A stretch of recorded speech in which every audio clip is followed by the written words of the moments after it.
Hello everyone, I am मान्य। Welcome to दीदी prep hack. आज की वीडियो हम डिस्कस करने वाले कॉन्स्टिट्यूशन का एक बहुत इंपॉर्टेंट केस लॉ जिसका नाम है state of Madras versus Champakam दोराईराजन।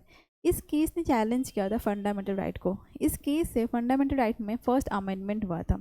ये केस इसलिए इम्पॉर्टेंट है क्योंकि यहाँ पर सुप्रीम कोर्ट के पास एक चैलेंज गया था कि फंडामेंटल राइट्स जिसमें एक राइट टू इक्वलिटी आता है, क्या ये राइट सबके लिए इक्वल है? मीन्स आप 20 साल के इंसान को और एक 5 साल के बच्चे को इक्वली ट्रीट कर सकते हो। वैसे इस केस का मोटिव तो दूसरा था, लेकिन ये क्वेश्चन है कि आप 20 साल के इंसान को और एक 5 साल के बच्चे को इक्वली ट्रीट कर सकते हो? नहीं।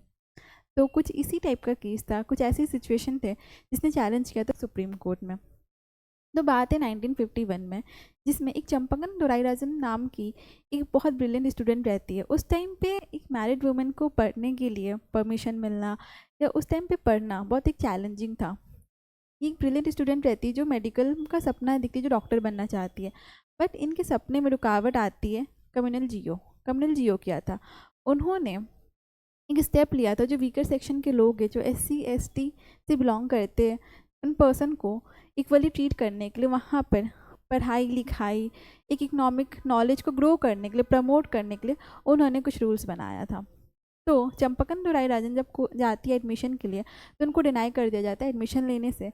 उनके मार्क्स हायर थे, स्टिल उनको मना कर दिया जाता है क्योंकि उस टाइम पे DPSP से एक रूल आया था कम्युनल जियो से। मीन जो वीकर सेक्शन के लोग हैं उनके लिए सीट रिजर्व रहेगी। अब जैसे 14 सीट्स हैं, वहाँ पे कुछ सीट्स नॉन ब्राह्मण के लिए, कुछ सीट्स ब्राह्मण के लिए, कुछ सीट्स SC ST लोगों के लिए, कुछ मुस्लिम्स के लिए, क्रिश्चियंस के लिए सीट्स रिजर्व थे।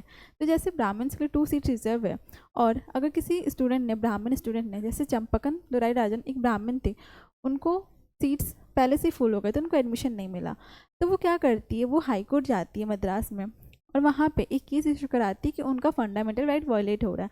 उनका कौन सा फंडामेंटल राइट वायलेट हो रहा है?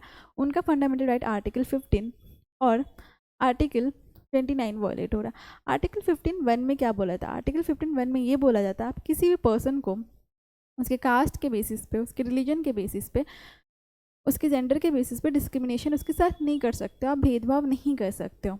आर्टिकल 29 में क्या कहा जाता है? उसमें ये बोला जाता है आप किसी भी पर्सन को, आर्टिकल 29(2) में, आप किसी भी पर्सन को इंस्टीट्यूट में, स्कूल्स में, किसी भी एजुकेशनल प्लेस पे एडमिशन लेने से नहीं रोक सकते। उसके जेंडर के बेसिस पे, कास्ट के, रिलीजन या उसके प्लेस ऑफ बर्थ के बेसिस पे किसी को भी आप एडमिशन लेने से रोक नहीं सकते हो।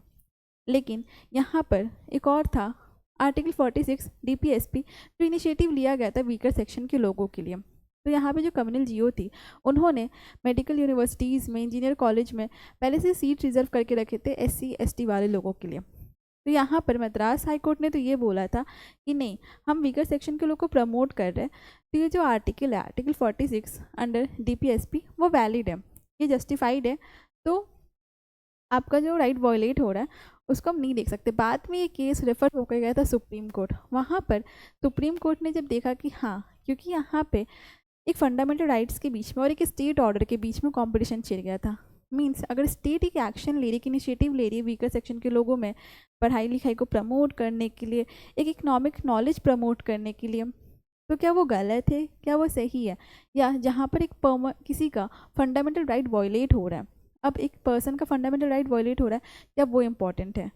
क्योंकि यहाँ पर एक पर्सन का फंडामेंटल राइट तो वायलेट हो रहा है, उसे एडमिशन नहीं मिल रहा है मेडिकल कॉलेज में, क्यों? क्योंकि वहाँ पे सीट्स रिजर्व है। उनका 2 फंडामेंटल राइट वायलेट हो रहा है, आर्टिकल 15 और आर्टिकल 29(2), जिसमें ये बोला जाता है कि आप किसी को भी एडमिशन लेने से या आप किसी के साथ किसी भी वे में, इंस्टीट्यूट में, ऑर्गेनाइजेशन में, कंपनीज़ में, स्कूल्स में, यूनिवर्सिटीज़ में, caste, gender, place of birth या किसी भी बेसिस पे आप उसके साथ डिस्क्रिमिनेशन नहीं कर सकते हो। तो यहाँ पर सुप्रीम कोर्ट के पास भी एक चैलेंज था ये देखने के लिए, यहाँ पे एक तरफ स्टेट ऑर्डर और एक तरफ किसी का फंडामेंटल राइट वायलेट हो रहा है। तो सुप्रीम कोर्ट ने इन्वेस्टिगेट किया था, बाद में जजमेंट आया था चंपकन दोराईराजन के फेवर में। उसमें ये बोला गया था कि हाँ, यहाँ पे क्या हुआ है, एक पर्सन का फंडामेंटल राइट वायलेट हो रहा है तो उनको एडमिशन मिलना चाहिए।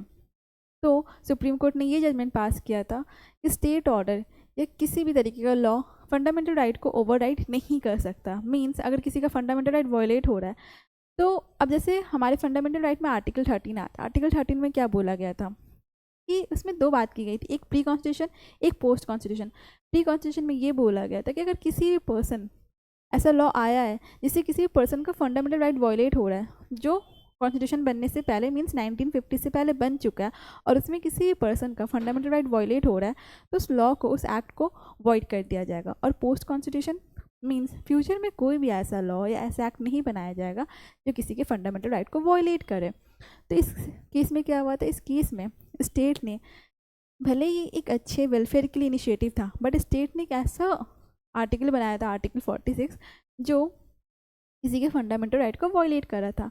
लेकिन वो क्यों लिया गया था, वो इसलिए आर्टिकल 46 लाया गया था डीपीएसपी में कि वो वीकर सेक्शन के लोगों को प्रमोट कर सके। लेकिन यहाँ पे किसी का फंडामेंटल राइट वॉयलेट हो रहा था, तो सुप्रीम कोर्ट ने ये बोला कोई भी ऐसा लॉ, कोई भी ऐसा एक्ट या कोई भी ऐसा आर्टिकल फंडामेंटल राइट को ओवरराइड नहीं कर सकता। तो किसके फेवर में आया था, फेवर में आया था चंपकम दोराईराजन के। लेकिन यहाँ पे ही केस नहीं रुक गया था, यहाँ पे जजमेंट तो आ गया था, लेकिन कहानी यहीं पे नहीं रुकी थी, कहानी और आगे बढ़ी थी। इसके बाद वहाँ पे जो गवर्नमेंट थे, उस टाइम पे गवर्नमेंट पंडित जवाहरलाल नेहरू थे, उनको ये लगा कि हम जो इनिशिएटिव ले रहे हैं पब्लिक वेलफेयर के लिए, वीकर सेक्शन के लोगों के लिए, उनके ग्रोथ के लिए, क्या वो काम नहीं करेगा। तो गवर्नमेंट ने अप्रैल 1950 में ये जजमेंट आया था। और आप इसको देखिए, नेक्स्ट मंथ में 1915 में 51 में क्या हुआ था, गवर्नमेंट ने एक बिल इशू करा दिया था पार्लियामेंट में कि वो फंडामेंटल राइट में कुछ चेंजेस लाए, कुछ अमेंडमेंट लाए।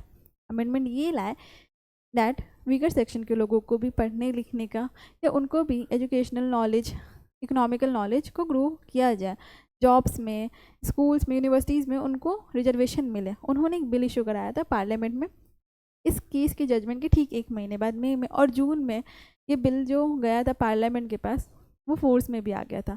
तो क्या हुआ था, उसके बाद पार्लियामेंट ने एक इनिशिएटिव लिया था, उनको भी रियलाइज़ हुआ हाँ हमें वीकर सेक्शन के लोग, SC ST से जो बिलोंग करते हैं, कुछ ऐसे पर्सन्स जो शायद जॉब में या पढ़ाई लिखाई में पीछे रह जाते हैं, हम उनको प्रमोट करें, उनको नॉलेज दें, उनके अंदर एक क्रिएट करें हमारे देश के वेलफेयर के लिए, हमारे सिटीजन्स, हमारे कंट्री के वेलफेयर के ग्रोथ के लिए हर किसी के पास नॉलेज होना इंपॉर्टेंट है। इसलिए एक इनिशिएटिव लिया गया था, फर्स्ट अमेंडमेंट किया गया था कॉन्स्टिट्यूशन के फंडामेंटल राइट में, वो चेंजेस लाया गया था आर्टिकल 15 में।